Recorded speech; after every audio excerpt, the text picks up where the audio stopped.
1999 का साल भारत के लिए कई बड़ी घटनाओं का गवाह रहा। इसी साल एक के बाद एक कई परमाणु परीक्षण किए गए, लेकिन उसी साल कारगिल युद्ध भी हुआ। साल के खत्म होते होते IC-814 हाईजैकिंग भी हुआ, जहां 3 बड़े आतंकवादियों को छोड़ने के बाद बहुत मुश्किल से बंधकों को छुड़ाया गया। 1999 में हुई इन बड़ी घटनाओं के अलावा देश की राजनीति में भूचाल लाने वाला एक ऐसा वाकया भी हुआ जिसे मामूली हादसा कहकर दबा दिया गया। शिल्पी गौतम मर्डर केस बिहार राज्य में सड़ चुके सिस्टम की बदबू की परतों के नीचे से निकला ये वो केस था जहां इंसाफ पाने के कोई मायने ही नहीं थे। पुलिस प्रशासन जहां खुद हर सबूत को मिटाते हुए अपराधियों को बचाने में जुटी थी। पुलिस के बाद CBI और फिर कोर्ट सबने जैसे अपराधियों के सामने सरेंडर ही कर दिया था, क्योंकि बिहार की सत्ता पार्टी के बड़े नाम इसमें शामिल हो चुके थे।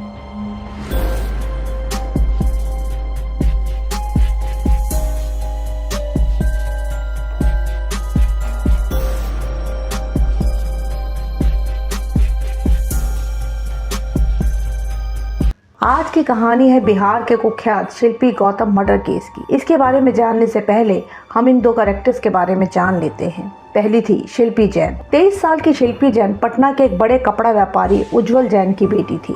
1998 में शिल्पी ने मिस पटना का खिताब जीता था। घटना वाले साल 1999 में ही शिल्पी ने पटना वुमेन्स कॉलेज से अपनी ग्रेजुएशन पूरी की थी। अब वो एक इंस्टीट्यूट से कंप्यूटर कोर्स कर रही थी। गौतम सिंह लंदन में रहने वाले एक डॉक्टर VN सिंह का बेटा था।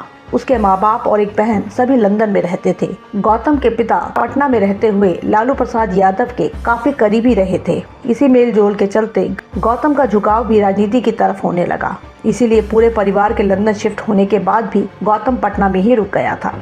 पटना में उसका एक 2 मंजिला मकान था। कॉलेज टाइम से ही युवा नेता के तौर पर गौतम काम करता रहा था। 1999 में उस वक्त बिहार में राबड़ी देवी की सरकार थी। चारा घोटाले में फंसने के बाद लालू यादव को अपनी कुर्सी छोड़नी पड़ी थी। तब उन्होंने पत्नी राबड़ी देवी को बिहार का मुख्यमंत्री बना दिया था। राबड़ी देवी के भाई साधु यादव भी राजनीति में पहले से ही थे। वो RJD की टिकट पर चुनाव लड़ने के बाद MLA बन चुके थे। वो एक युवा नेता थे और अपनी दबंगई के लिए जाने जाते थे। गौतम सिंह ने अपनी हर संभव कोशिश करके साधु यादव तक पहुंच बनाई और उनकी टीम का वो हिस्सा भी बने। मिस पटना का खिताब जीतने के बाद खूबसूरत शिल्पी पूरे पटना में फेमस थी। हर अखबार में उसकी तस्वीरें थी। गौतम सिंह से उसकी मुलाकात हुई, इनकी नजदीकियां बढ़ी, ये साथ घूमते थे। गौतम उसे कई बार अपनी राजनीतिक पार्टी में ले जाता था और अपने राजनीतिक दोस्तों से उसने शिल्पी को मिलवाया भी था।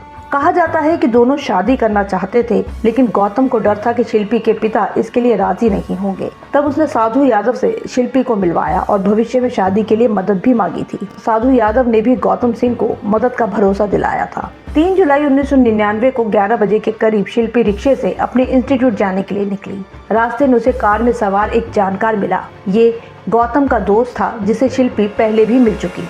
उसने शिल्पी से कहा कि गौतम ने तुम्हें वाल्मीकि गेस्ट हाउस बुलाया है और वो भी वही है। क्योंकि शिल्पी उसे पहले से जानती थी, इसीलिए गौतम का नाम सुनकर वो रिक्शे से उतरकर गाड़ी में बैठ गई। वाल्मीकि गेस्ट हाउस ये पटना से दूर फुलवारी शरीफ नाम की जगह पर था, लेकिन असल में ये गेस्ट हाउस नेताओं की अय्याशी का अड्डा था। राजनेता, बड़े पैसे वाले लोग यहाँ रातें रंगीन करने के लिए आते थे। ये साफ था कि शिल्पी को यहाँ झूठ बोलकर लाया गया था। उधर शिल्पी जो 3 बजे तक घर लौट आती थी कि घर न पहुंचने पर परेशान माँ बाप ने उसे ढूंढना शुरू किया।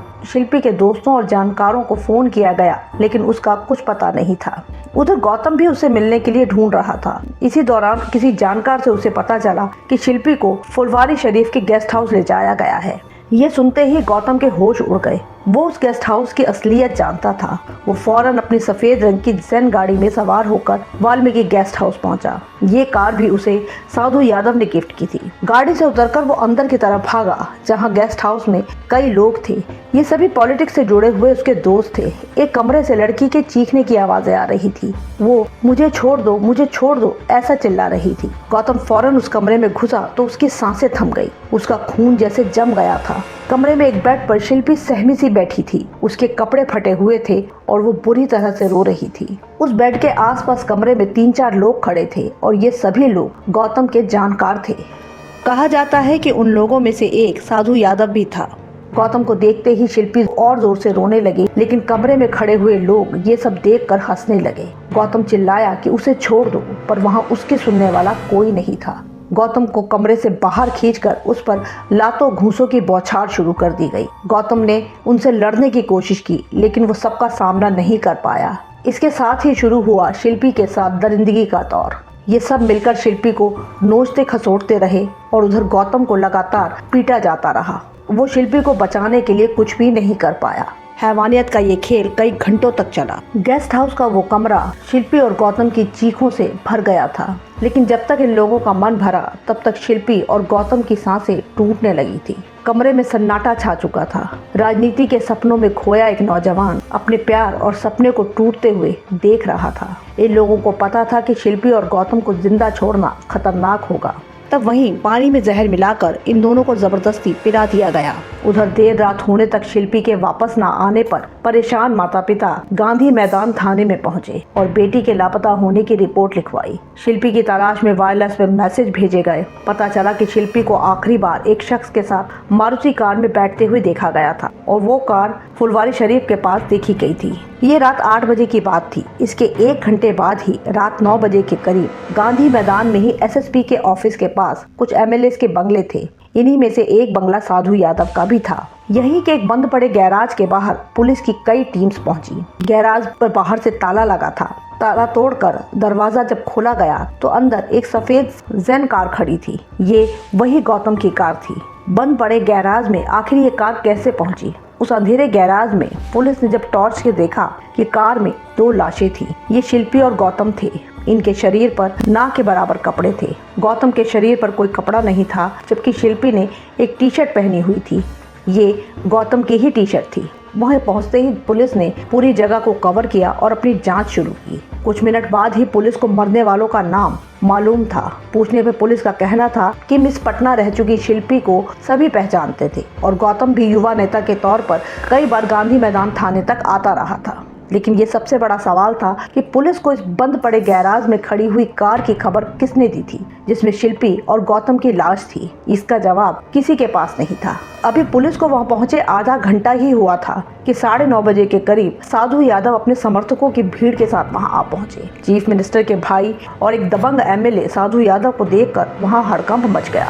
साधु यादव को देखकर पुलिस भी हैरान थी कि इन्हें खबर किसने दी। अब ये सब सवाल परेशान करने वाले थे कि पहले पुलिस को खबर किसने दी, फिर जो पुलिस अभी जांच ही कर रही थी तो साधु यादव के वहां आने का क्या मतलब था, उन्हें किसने बताया। और यही नहीं, थोड़ी देर में शिल्पी का भाई प्रशांत जैन भी मौके पर पहुंच गया था, जबकि पुलिस ने अभी शिल्पी के घर पर कोई खबर नहीं की थी। तो आखिर इन सब को इस जगह के बारे में बताने वाला कौन था? साधु यादव ने आते ही पुलिस वालों को सब कुछ जल्दी से निपटाने को कहा। पुलिस वाले बार बार गाड़ी में हर जगह हाथ लगा रहे थे। कोई फिंगरप्रिंट्स नहीं उठाए गए। बिना फॉरेंसिक टीम के पहुंचे ही शिल्पी और गौतम के शरीर को यूं ही गाड़ी से निकाला गया। लाशों को फौरन पोस्टमार्टम के लिए भिजवाकर उस सफेद गाड़ी को भी एक कांस्टेबल चलाकर थाने ले गया था, जबकि ऐसी हालत में गाड़ी को टो करके ले जाया जाता है ताकि फॉरेंसिक टीम कार को चेक कर सके, जरूरी निशानात बाद में उठाए जा सके। लेकिन यहाँ ऐसा कुछ भी नहीं हुआ था। ऐसा लग रहा था जैसे पुलिस जानबूझकर सारे निशान, सारे सबूत मिटाने पे लगी हुई थी। थाने में इन्वेस्टिगेशन ऑफिसर ने जो रिपोर्ट बनाई उसमें सीधा सीधा इसे आत्महत्या का मामला कह दिया गया, जबकि अभी पोस्टमार्टम होना बाकी था। उसी रात जल्दबाजी में दोनों का पोस्टमार्टम कर दिया गया।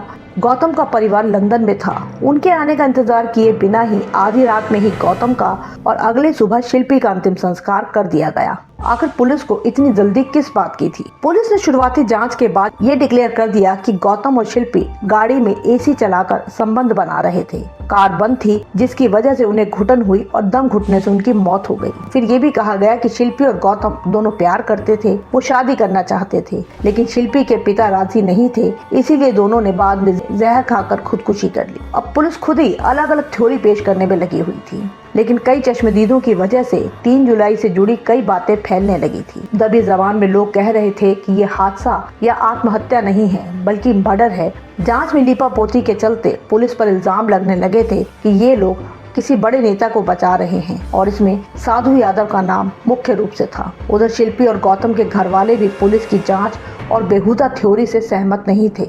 सिटी एसएसपी भाटिया पर भी साधु यादव को बचाने के इल्जाम लग रहे थे।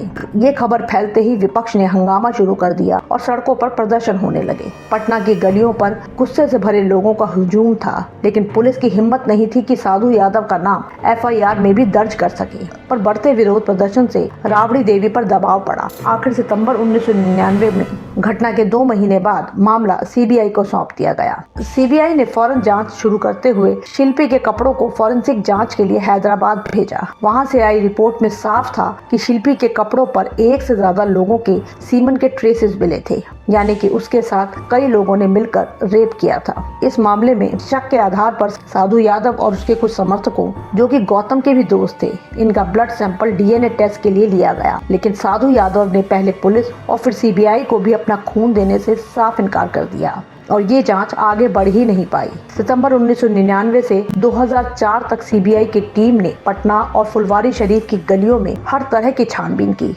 बेशक इतने समय में सीबीआई पर इस केस को यूं ही निपटाने का प्रेशर हर तरफ से था। नतीजा ये हुआ कि 3 साल के बाद सीबीआई ने अपनी क्लोजर रिपोर्ट पेश कर दी, लेकिन इसमें वही सब था जो पहले पुलिस की रिपोर्ट में था, यानी कि सीबीआई के हिसाब से भी ये हत्या का मामला नहीं था, बल्कि शिल्पी और गौतम ने जहर खाकर अपनी जान दी थी। शिल्पी के कपड़ों पर मिलने वाले कई सीमेंस के दागों को पसीने के निशान कहा गया, जो पुलिस या जाँच के दौरान लाशों को उठाते वक्त लगे थे। ये बहुत ही बचकाना दलील थी। शिल्पी और गौतम के शरीर पर चोटों के निशानों का होना भी खारिज कर दिया गया, यानी सीबीआई की क्लोजर रिपोर्ट में कुछ भी नया नहीं था। ये एक हाई प्रोफाइल केस था, लेकिन इसे बिना किसी नई जांच के यूं ही खत्म कर देने पर कोर्ट को भी कोई ऑब्जेक्शन नहीं था। कोर्ट ने भी इस रिपोर्ट को यूं ही एक्सेप्ट कर लिया कि शिल्पी और गौतम ने खुदकुशी ही की थी। तमाम सवाल यूं ही रह गए कि पुलिस को खबर देने वाला कौन था, फिर साधु यादव और शिल्पी के भाई प्रशांत वहां कैसे पहुंचे, उन्हें किसने बताया, गौतम और शिल्पी के अंतिम संस्कार की इतनी जल्दी क्या थी। शिल्पी और गौतम के घर वाले सीबीआई से इंसाफ की आस लगाए हुए थे, लेकिन कोई फायदा नहीं हुआ और ये मामला यूं ही दबा दिया गया। शिल्पी के भाई प्रशांत इस केस को सुप्रीम कोर्ट ले जाना चाहते थे। मामले की री इन्वेस्टिगेशन के लिए वो लगातार कोशिश कर रहे थे, लेकिन फैसला आने के 1.5 साल बाद ही 8 जनवरी 2006 की रात प्रशांत जैन को घर के बाहर से ही किडनैप कर लिया गया। घर वाले पहले ही बेटी की इस निर्मम हत्या से दुखी थे, अब बेटे के किडनैप से वो बुरी तरह घबरा गए। उन्होंने थाने में रिपोर्ट लिखवाई। पुलिस ने भी सर्च अभियान शुरू किया, कई जगह छापे मारे, कई लोगों को उठाया, लेकिन प्रशांत का कुछ पता नहीं चला। सभी परेशान थे, लेकिन 2 हफ्ते बाद 17 जनवरी 2006 को सुबह सुबह प्रशांत जैन अचानक घर वापस लौट आए। मीडिया में खबर फैली, पूछा गया कि वो लोग कौन थे, पर प्रशांत बेहद डरा हुआ था। उसने सिर्फ इतना कहा कि मैं इस बारे में कुछ नहीं कहना चाहता और अब मैं शिल्पी मर्डर केस की भी आगे जांच नहीं करवाना चाहता। अब मैं पहले की तरह सुकून की जिंदगी जीना चाहता हूँ। प्रशांत तो सेफ था, लेकिन वो किडनैपर्स कौन थे ये कभी सामने नहीं आया। लेकिन ये साफ था कि प्रशांत को शिल्पी केस को आगे बढ़ाने से रोकना ही इन किडनैपर्स का मकसद था और वो इसमें कामयाब भी हो गए थे। शिल्पी गौतम हत्याकांड बिहार राजनीति का काला अध्याय है। वैसे ये एक अकेला केस नहीं है। 1983 का बॉबी सेक्स स्कैंडल, वहाँ भी 100 से ज्यादा नेताओं का नाम शामिल था, जिसे छुपाने के लिए बॉबी उर्फ श्वेता निशा त्रिवेदी का मर्डर कराया गया। उसे भी सुसाइड ही डिक्लेयर किया गया। ऐसे ही न जाने कितने कांड हैं भारतीय राजनीति में जो बताते हैं कि इन सफेद पोश नेताओं का चाल चरित्र कितना काला है। ये जब चाहे जो चाहे कर सकते हैं, रेप, मर्डर, डकैती, कुछ भी करें, इन पर उंगली उठाने वाला कोई नहीं है। पुलिस प्रशासन, अदालतें सब इनके हाथों की कठपुतली है। तो ऐसे में आम इंसान को इंसाफ कैसे मिलेगा। अगर आपको हमारा काम पसंद आ रहा है तो वीडियो को लाइक और चैनल को सब्सक्राइब जरूर कर लें। मिलते हैं नेक्स्ट वीडियो में।